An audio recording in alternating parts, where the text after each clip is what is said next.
let this beat.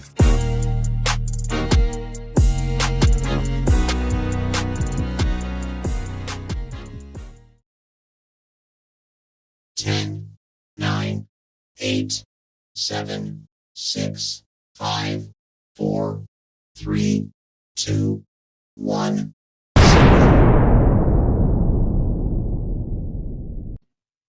Welcome to another episode. Welcome to another episode of Gamecocks Talk with Captain Will. I am your man, Captain Will. Make sure you like, make sure you share, make sure you subscribe to Gamecocks Talk with Captain Will so I continue to bring you the gospel of Gamecocks every single day.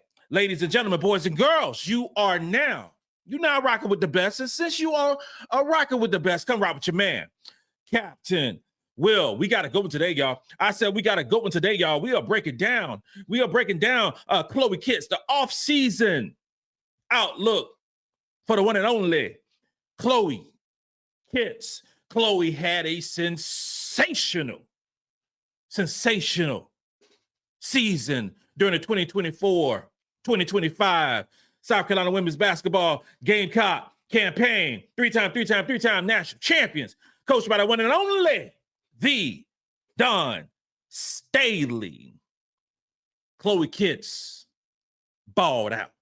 We're talking about 38 games that she started. 22 minutes.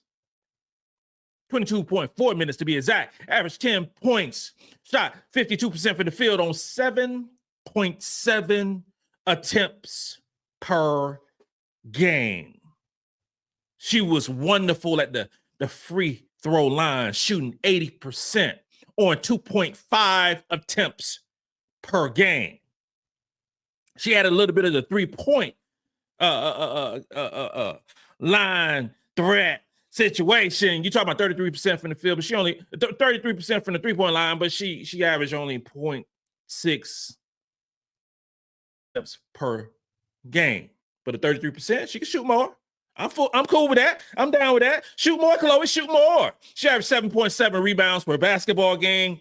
She averaged per game. She had 1 steal, 1 block, and 1.5 turnovers during her huge junior season. Chloe Kitts is a senior.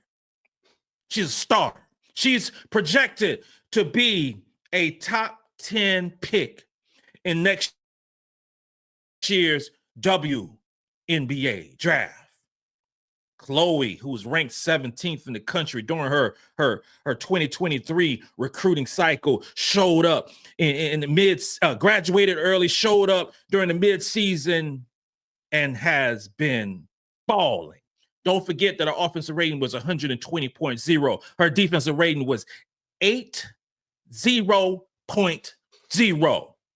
Captain Will always talking about offense and defense. To make a terrific basketball player, Chloe Kitts is that. She plays offense, she plays defense. She's a terrific player, and it's going to be sensational in the SEC this upcoming season. Now, this past season, she won many accolades.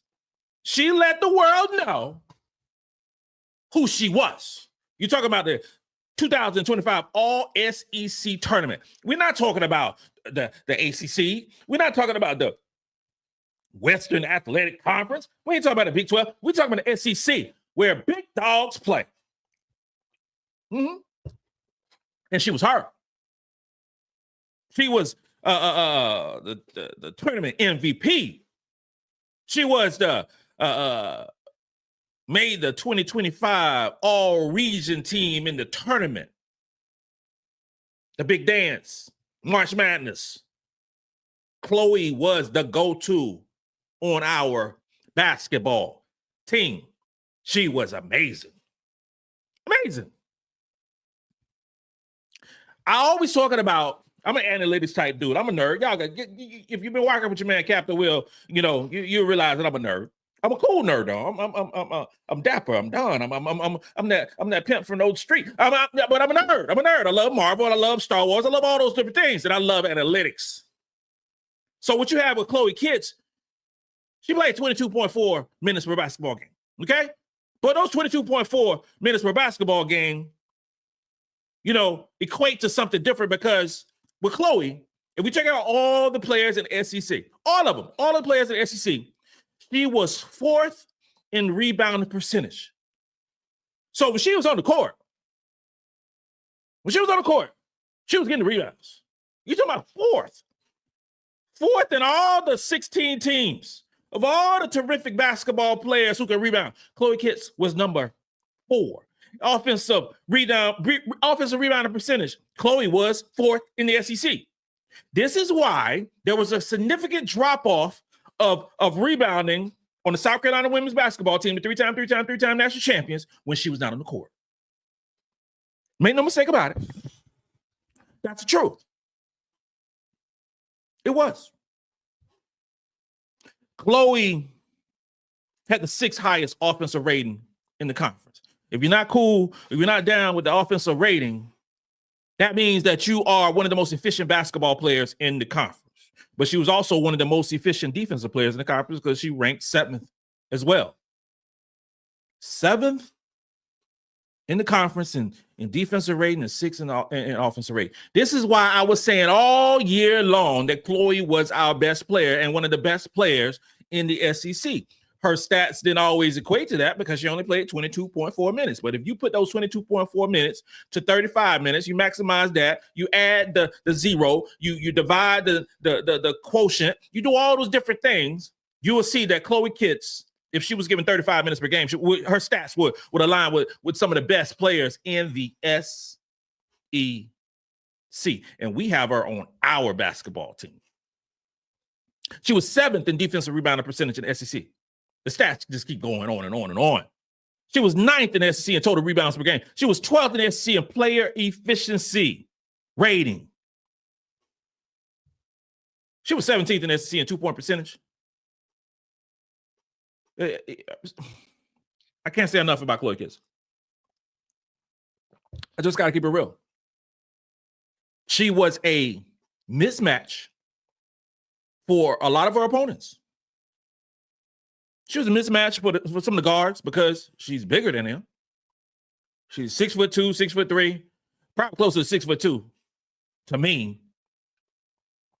But she's also quicker than a lot of the forwards. She's a problem. She is a problem. We already talked about how she can rebound. She can score the basketball. She has great basketball IQ. She sees the game very well. She can run the court. She can defend. If you checking all those boxes and defending, scoring, rebounding, high basketball IQ, you're in the top echelon with Captain Will.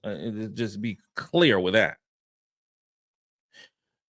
Weaknesses for Chloe Kitts, I would just say just more consistency. There were some games where she kind of disappeared. But that happens for some players. That happens for a lot of players, keep it real. It's so difficult for players to keep that same edge through every single basketball game. And sometimes it was some drop-offs. Being more consistent and, of course, getting stronger. That's going to be an ongoing thing with Chloe Kitts when she goes to the W. Just getting stronger. She's put on some weight. She'll continue to put on some weight. She'll get stronger. She lifts. She is very dedicated to her craft. So I believe completely that she is doing that during the off season because her focus during this off season is to just maintain, just do what you've been doing. Because she's gotten better and better every single year. Every single off season, Chloe has added something to her repertoire that makes her stand out. It is. You have some players who take the off season and be off. But you got other players who take the off season as a time for growth, as a time to get better, as a time to set the bar, but then raise it a little higher every time. That's Chloe Kitts. Exceptional basketball player who I believe when it's all said and done, when it's 2025, 2026 season is complete, you're going to have Chloe Kitts in the top top echelon of players in the SEC. The floor for Chloe Kitts is second team all SEC. That's just the floor. That's the floor. The ceiling for Chloe Kitts, you're talking about SEC Player of the Year. Can she do that? We'll find out. We will see. But I tell you this right here. I believe the Gamecocks got one of the best players in the Southeastern Conference and one of the best players in the country. And her name is Chloe Kitts. This includes another episode of Gamecocks Talk with Captain Will. I'm your man, Captain Will. Make sure you like, make sure you share, make sure you subscribe, tell somebody, tell your enemy, your friends, your loved ones, the people you don't love, everybody about the gospel of Gamecocks given by your man, Captain Will. You're not rocking with the best. And since you're rocking with the best, come rock with your man, Captain Will. Let's go. Let's go.